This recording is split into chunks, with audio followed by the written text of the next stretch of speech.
Greetings, I am Advocate Musab Hashmi from Hyderabad. So, during the lockdown period, the courts were operating online and judges were working from their homes, and advocates also were using the apps, particular designated apps, to represent the matters in the various courts across the various states in India. So I just got a thought. I don't know whether I'm right or wrong, but if the judiciary system is implemented in such a way that you have e-courts and the advocates can represent themselves online by video conferencing during the normal days also, it will be very convenient and it will be good for the planet, and less petroleum will be used and less energy resources will be used, and also it will be convenient for the judges that they can stay nearby their home, and for the safety and security of them also it will be nice. And the court staff can visit area of their homes in which they sit and listen to both the parties and then decide.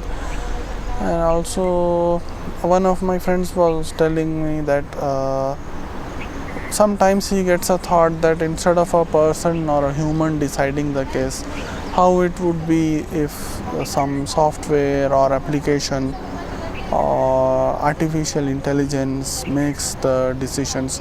Because sometimes people say, I'm not sure whether it's true or false, but people say that the decisions which are being made by human, no matter how much unbiased he might try to be, we are humans, we are fallible, we can make mistakes.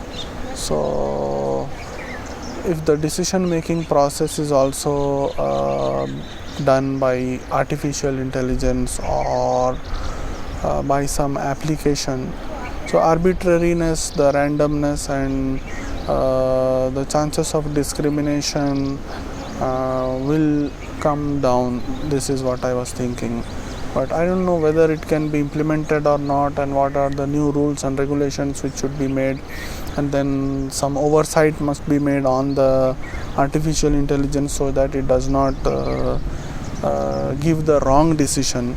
The decisions given by AI can again be reviewed by a human team of judges. So even when in these days there's a talk about parliament being conducted, parliamentary sessions being conducted online, because the old buildings of parliament which are there since so many years, they are not sufficient to conduct the joint parliamentary session. So the government is pondering about conducting it online, e-parliament or something like that, whatever it will be in its final implementation.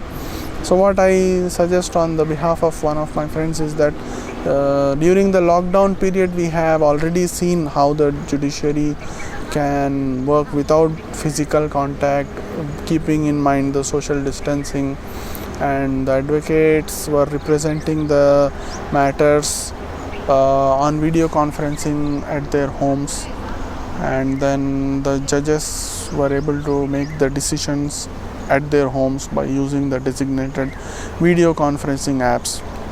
So if we take it a step further, do we need a human judge to give the judgments?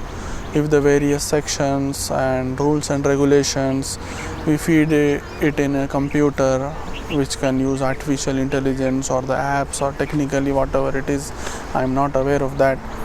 So if such things are used and the decision making, if it is done by a computer, I think it will be less arbitrary, less random and less biased. This is just my humble opinion. I just wanted to share it with the world. And YouTube has made such a good platform that people might be having less resources and less contacts and less influence, but still they can come out on YouTube and share their thoughts and opinions with the entire world. I am thankful to YouTube.